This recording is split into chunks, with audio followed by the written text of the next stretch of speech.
Brent has it going this year? I think it's our preparation. I think if you're not prepared, you're kind of like a little slower. When you get guys that come in that are like 4.3s and super talented, they kind of play 4.6-ish.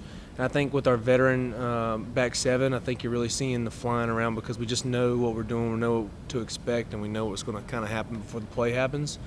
And it just comes with preparation. I think it's what you see out of our back seven. It's really fun to see when you look back at it, and it's a lot of fun out there as well, just being able to just get after it.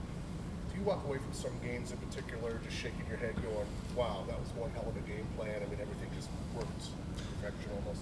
Yeah, I think like this past game, I think we was really pleased with the goal line stands that we had. It's really hard to keep somebody out of the end zone within the 10, but we really pride ourselves on that, not giving people anything. We're always a little upset as well with field goals.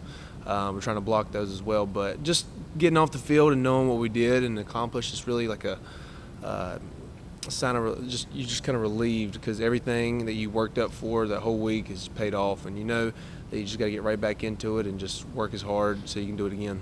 What kind of mentality you got to have to get those goal line stops as often as you guys are doing right now? You just got to have a blue collar. Just put your hand in the dirt and get after it. There is no backing up. Wherever your heels are is as far as you go. As far as backwards, you're just always on your toes going forward.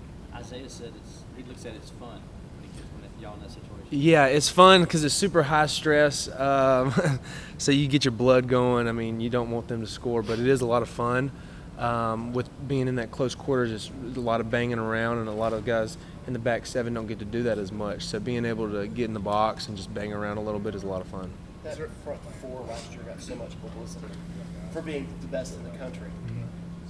Would you argue right now that the back end of Clemson's group is the best in the country? Do you guys have a nickname, and is Isaiah playing the best defensive player in the country right now? I think, like you said, the front four last year were the best. I think they stated their claim. I think we got a long way to go.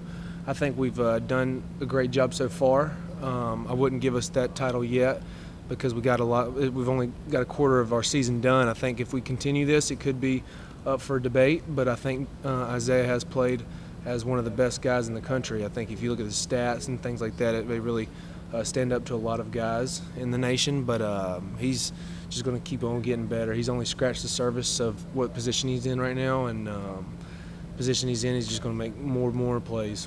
So it's exciting to see. Do you guys have a name for yourselves?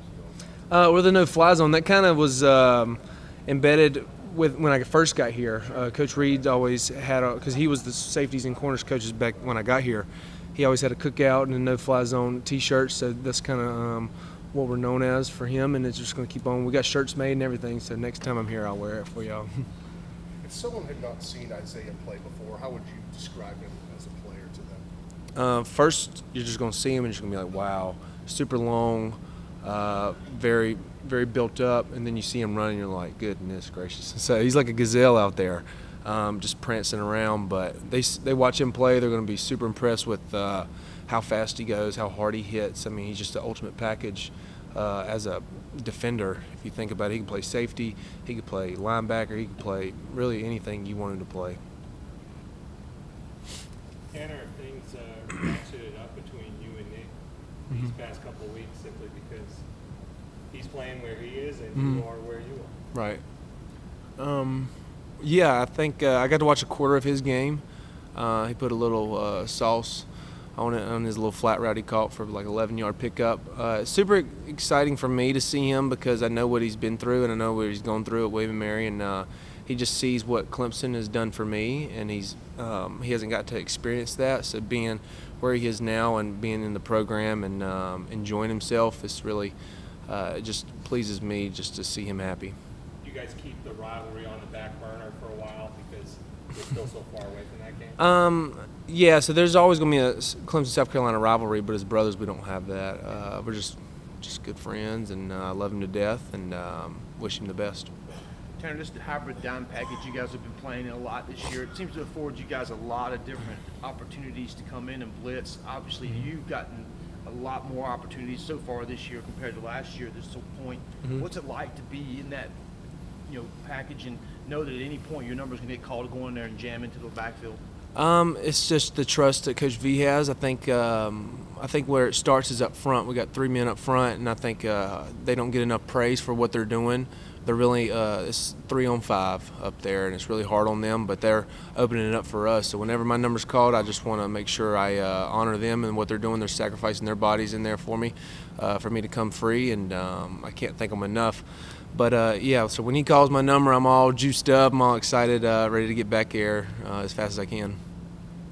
Is this defense more complex than even before? All the different stuff? I wouldn't say complex. I think whenever so Coach V comes in, he's always got like 20 new things he puts on the board, and you're just like trying to write it all down, trying to figure it out. He might carry 5 of them, but you got to be tip top in all of them. I think when you understand the defense and how it plays, and you understand the concepts, you're able to just plug them in. So the new guys coming in, they're just like all over the place trying to figure out what's going on. But when you understand the concepts, so who's the flat, who's the hook, how does it relate, and things like that, what's your run fit, and what's your coverage. So when you understand the little things like that, it just kind of plays out. So everybody has to know their roles. So when you know your role, first you got to know your role, and then you got to know how everybody else in your roles reacting to things. So once you understand kind of that aspect of it, then it just plays real easy.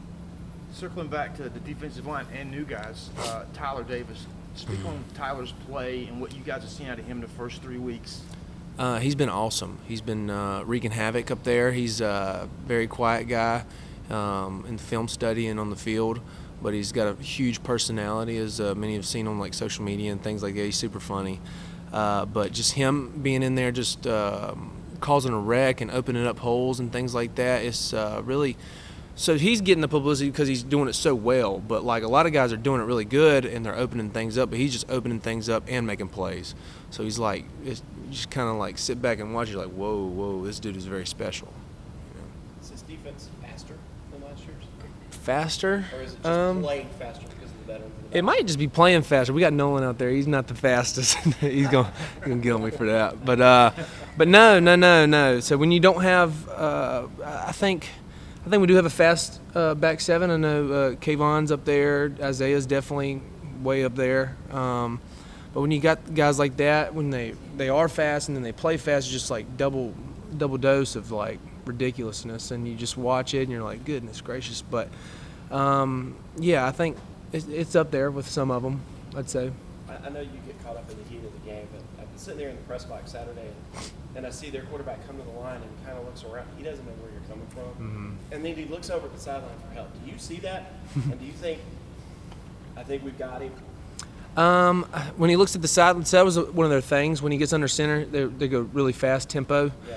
And that was one of their things that we had to be ready for, just being ready for him to up and raise and throw it. That was one of the things that they really did. So that part of it I didn't really think about, of like him not knowing what we're doing. I think they had a good plan going in, and they missed a couple catches here and there. But I think all in all, I think he was kind of confused with the way we were, 3-man front, and everybody's kind of looking the same but bringing different things. So it's definitely hard, and I'm glad I'm not a quarterback.